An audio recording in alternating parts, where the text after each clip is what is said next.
Sampurasun para mitra, kalintang bingahna tiasa tepang deui dina acara Pani Ismanah di kanal YouTube YKB Bahasa Sunda. Satu acan urang ngabandungan panglenyepan dinten ieu, hayu urang naneda nyuhunkeun pingpinan Roh Suci. Nun ama nulinggi di sawarga, abdi sadaya nyuhunkeun pingpinan Roh Suci kangge nuyun abdi sadaya dina ngalenyepan pangandika Gusti. Berkahan abdi sadaya supados tiasa ngaregepkeun sareng nglarapkeunana dina kahirupan sadidinten. Paneda ieu disuhunkeun di lebet asmaning Gusti Yesus Kristus. Hatur nuhun Gusti, amin. Para mitra, lenyepanan urang dinten ieu dicutat tina buku renungan wasiat anu dijudulan Budi Akal sareng Budi Rasa kedah sinergis. Dumasar serat Timoteus nu kahiji pasal hiji ayat 18 dugi ka ayat 20. Sareng nas nu janten puseur panglenyepan urang nyaeta ayat nu ka-18 anu unggalna kieu. Aya jelema-jelema anu geus henteu malire kana panggeuing budi rasana sorangan, imana geus runtuh.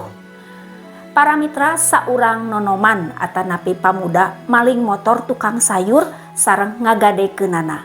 Proses hukum lumangsung eta pamuda diparios. Si horeng motor nu dipaling sareng digadekeun teh eta kangge biaya istrina ngababarkeun.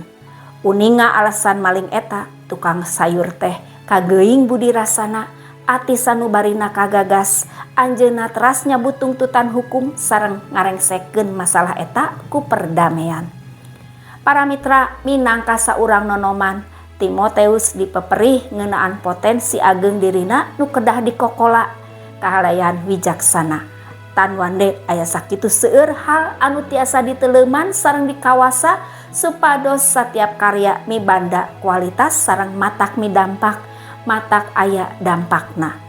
Nanging aya hiji hal anu kedah dijagi masing hade nyaeta budi rasa atanapi ati sanubari nu murni. Kakiatan tinimbangan kedah salawasna diimbangan ku suasana manah sareng batin nu dikawasa ku kaasih Allah. Margi tanpa hal eta kapercantenan iman urang tiasa runtag. Para mitra, budi akal sareng budi rasa nu ku urang dipimilik benten fungsina, tapi sama sekali teu tiasa diadukeun. Duanana kedah silih ngalengkepan sareng nyaimbangkeun. Lir nalika urang nuju nembang atanapi nyanyi, apanan urang teu samata-mata merhatoskeun pas nalaras wirahma sareng rumpakana wungkul.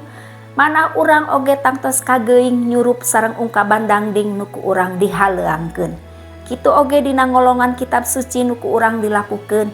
Urang teu samata-mata dibentakeun ku pangartosan atikan nu ku urang kenging, nanging oge kagagas budi rasana nu antukna ngalaman parobihan hirup. Pamugi budi akal sareng budi rasa urang salawasna weuteuh sagemblengna sinergis demi tumuwuhna iman nu sehat sareng asih nu aya dampakna. Hayu urang ngadoa.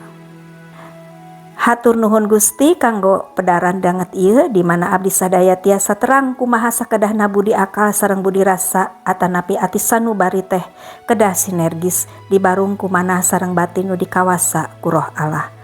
Berkahan abdi sadaya supados tiasa ngalarapkeun pangandika Gusti dina kahirupan sadidinten. Paneda ieu disuhunkeun di lebet jenengan Gusti Yesus Kristus. Hatur nuhun Gusti, amin. Para mitra, rupina sakitu anu kapihatur panglenyepan dinten ieu, pamugi tiasa janten berkah kanggo urang sadayana. Ulah hilap subscribe, like sareng bagikeun kanu sanes. Margi ku cara kitu para mitra tos ulu biung dina ngamasurkeun Injil kasalamatan sasarengan YKB. Gusti Yesus ngaberkahan, cag heula.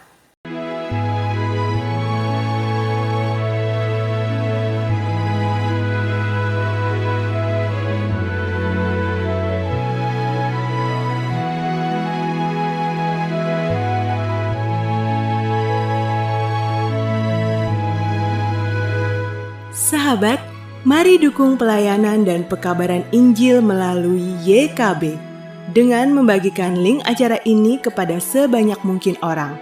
Dukungan juga dapat saudara lakukan dengan mentransfer dukungan finansial ke rekening BCA ke nomor 450 305 2990 450 305 2990 atas nama Yayasan Komunikasi Bersama.